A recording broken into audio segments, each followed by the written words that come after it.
ಹಿಂದೂ ಧರ್ಮದಲ್ಲಿ ಭಗವದ್ಗೀತೆಗೆ ಮಹತ್ವದ ಸ್ಥಾನವಿದೆ. ಹಿಂದೂ ಧರ್ಮೀಯರ ಪಾಲಿನ ಪವಿತ್ರ ಗ್ರಂಥವಿದು.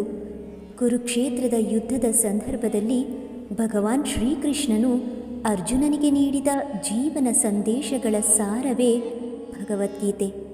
ಅರ್ಜುನನ ಸಾರಥಿಯಾಗಿದ್ದ ಶ್ರೀಕೃಷ್ಣ ಪಾರ್ಥನ ಸಂದೇಹಗಳನ್ನು, ಗೊಂದಲಗಳನ್ನು, ಮನಸ್ಸಿನ ತಾಕಲಾಟಗಳನ್ನು ಪರಿಹರಿಸುತ್ತಲೇ ಮನುಕುಲಕ್ಕೆ ಜ್ಞಾನದ ದೀಪವನ್ನು ಹಚ್ಚಿದ್ದ, ಜೀವನ ಮೌಲ್ಯವನ್ನು ಸಾರಿದ್ದ. ಶ್ರೀಕೃಷ್ಣನ ಈ ವಚನಾಮೃತಗಳು ಎಲ್ಲರ ಬದುಕಿಗೂ ದಾರಿದೀಪ. ಅಂತೆಯೇ ಬದುಕಿನ ಯಶಸ್ಸಿಗೆ ಶ್ರೀಕೃಷ್ಣ ನೀಡಿದ ಸಂದೇಶಗಳು ಇಲ್ಲಿದೆ. ದೇವರ ಮೇಲೆ ಭಕ್ತಿ. ದೇವರ ನಾಮಸ್ಮರಣೆ ಬದುಕಿನಲ್ಲಿ ಸಂತಸ, ಸಮಾಧಾನ ತರುತ್ತದೆ. ಭಗವಾನ್ ಶ್ರೀಕೃಷ್ಣನ ಸಂದೇಶದಲ್ಲೂ ನಾವು ಇದನ್ನು ಕಾಣಬಹುದು. ಸುಖವಿರಲಿ ದುಃಖವಿರಲಿ ದೇವರ ನಾಮಸ್ಮರಣೆಯನ್ನು ತಪ್ಪಿಸಬಾರದು. ಕಷ್ಟ ಬಂದಾಗ ಮಾತ್ರ ದೇವರನ್ನು ನೆನೆಯುವುದಲ್ಲ, ಸುಖವಿದ್ದಾಗಲೂ ದೇವರ ಧ್ಯಾನದಲ್ಲಿ ತೊಡಗಿಕೊಳ್ಳಬೇಕು. ಭಗವಂತ ಮಾತ್ರ ಎಲ್ಲರನ್ನೂ ಸಂಕಷ್ಟದಿಂದ ಆಚೆಗೆ ಕೊಂಡೊಯ್ಯಬಲ್ಲ. ದೇವರ ಸ್ಮರಣೆಯಿಂದ ಎಲ್ಲ ತೊಂದರೆಗಳು ಪರಿಹಾರವಾಗುತ್ತದೆ. ಹೀಗಾಗಿ ದೇವರ ಮೇಲಿನ ಅನನ್ಯ ಭಕ್ತಿಯಿಂದ ಎಂದೂ ವಿಮುಖರಾಗಬೇಡಿ. ನಿರ್ಮಲ ಮನಸ್ಸಿನಿಂದ ದೇವರನ್ನು ಧ್ಯಾನಿಸಿ ಎನ್ನುವುದು ಶ್ರೀಕೃಷ್ಣನ ಸಂದೇಶ. ಕೋಪ, ದುರಾಸೆಯಿಂದ ದೂರ ಇರಿ. ಕ್ರೋಧ, ಲೋಭ ಮತ್ತು ಮೋಹದಿಂದ ಸದಾ ದೂರವಿರಬೇಕು. ಇಂತಹ ಗುಣಗಳನ್ನು ಮೈಗೂಡಿಸಿಕೊಂಡರೆ ವ್ಯಕ್ತಿಯು ಮರಣಾನಂತರ ನರಕದ ದ್ವಾರಗಳನ್ನು ತಲುಪಲು ಅರ್ಹನಾಗುತ್ತಾನೆ ಎಂಬ ಸಂದೇಶ ಗೀತೆಯಲ್ಲಿದೆ. ಆದ್ದರಿಂದ ಸಾಧ್ಯವಾದಷ್ಟು ಈ ದೋಷಗಳಿಂದ ದೂರವಿರಿ ಮತ್ತು ಒಳ್ಳೆಯ ರೀತಿಯಲ್ಲಿ ಜೀವನ ನಿರ್ವಹಣೆಯನ್ನು ಮಾಡಿ. ಹೀಗೆ ಸರಿಯಾದ ದಾರಿಯಲ್ಲಿ ಸಾಗುತ್ತಾ ಸರಿಯಾದ ರೀತಿಯಲ್ಲಿ ಬದುಕನ್ನು ನಡೆಸಿಕೊಂಡು ಸಾಗಿದರೆ ಜೀವನದಲ್ಲಿ ತನ್ನಷ್ಟಕ್ಕೆ ಸಂತೋಷ ಮನೆ ಮಾಡುತ್ತದೆ. ಅನುಮಾನವೆಂಬ ಭೂತ.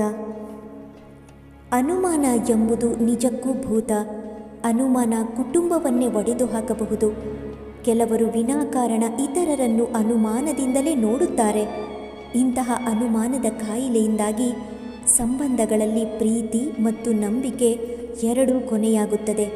ಜಗಳ, ಮನಸ್ತಾಪಗಳು ಹೆಚ್ಚಾಗುತ್ತವೆ. ಅನುಮಾನವೆಂಬ ರೋಗದಿಂದ ಕುಟುಂಬಗಳು ಒಡೆದು ಹೋಗುತ್ತವೆ.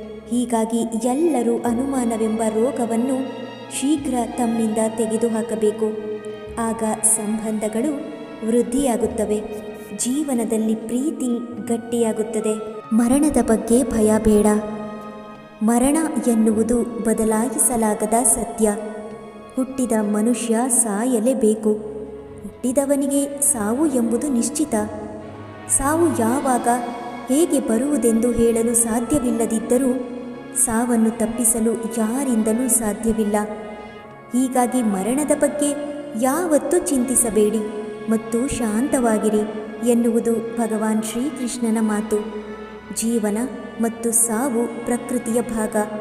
ಇವೆರಡನ್ನೂ ಯಾರಿಂದಲೂ ತಪ್ಪಿಸಲು ಸಾಧ್ಯವಿಲ್ಲ ಎಂಬುದನ್ನು ಎಲ್ಲರೂ ಅರ್ಥ ಮಾಡಿಕೊಳ್ಳಬೇಕು ಮತ್ತು ಈ ಒಂದು ವಿಷಯಕ್ಕೆ ಎಂದಿಗೂ ದುಃಖಿಸಬಾರದು ಎಂಬುದು ಶ್ರೀಕೃಷ್ಣ ಸಂದೇಶದ ಸಾರ.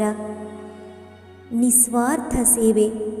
ನಿಸ್ವಾರ್ಥ ಸಮಾಜ ಸೇವೆಯಿಂದ ಬದುಕು ನಂದನವನ. ದೇವರು ಪ್ರತಿ ಜೀವಿಗೂ ಬುದ್ಧಿಯನ್ನು ಕೊಟ್ಟಿದ್ದಾನೆ. ಈ ಬುದ್ಧಿವಂತಿಕೆಯನ್ನು ಸರಿಯಾದ ರೀತಿಯಲ್ಲಿ ಉಪಯೋಗಿಸಿ ಸಮಾಜಕ್ಕೆ ಮಾದರಿಯಾಗುವುದು ಬಹಳ ಮುಖ್ಯ. ಪ್ರತಿಯೊಬ್ಬರು ಉದಾತ್ತ ಕಾರ್ಯಗಳನ್ನು ಮಾಡಬೇಕು. ಉದಾತ್ತ ಕಾರ್ಯಗಳನ್ನು ಪ್ರಚಾರ ಮಾಡಲು ತಮ್ಮ ಬುದ್ಧಿವಂತಿಕೆಯನ್ನು ಬಳಸಬೇಕು. ಬುದ್ಧಿವಂತರಾಗಿದ್ದರೂ ಸಮಾಜಕ್ಕೆ ನಿಸ್ವಾರ್ಥ ಸೇವೆ ಮಾಡುವ ಬದಲು ಷಡ್ಯಂತ್ರಗಳನ್ನು ಮಾಡುತ್ತಿದ್ದರೆ ನಿಮ್ಮ ಮಾನ, ಸಂಪತ್ತು ಎರಡನ್ನೂ ಕಳೆದುಕೊಳ್ಳಬೇಕಾಗುತ್ತದೆ. ಹೀಗಾಗಿ ಒಳ್ಳೆಯ ಕೆಲಸಗಳನ್ನು ಮಾಡುತ್ತಾ ಬದುಕನ್ನು ಮುನ್ನಡೆಸುವುದು ಬಹಳ ಮುಖ್ಯ. ನಾವು ಮಾಡುವ ಒಳ್ಳೆಯ ಕೆಲಸಗಳು ನಮ್ಮ ಬದುಕಿಗೆ ಶಕ್ತಿ, ದಾರಿದೀಪ ಕೂಡ ಹೌದು.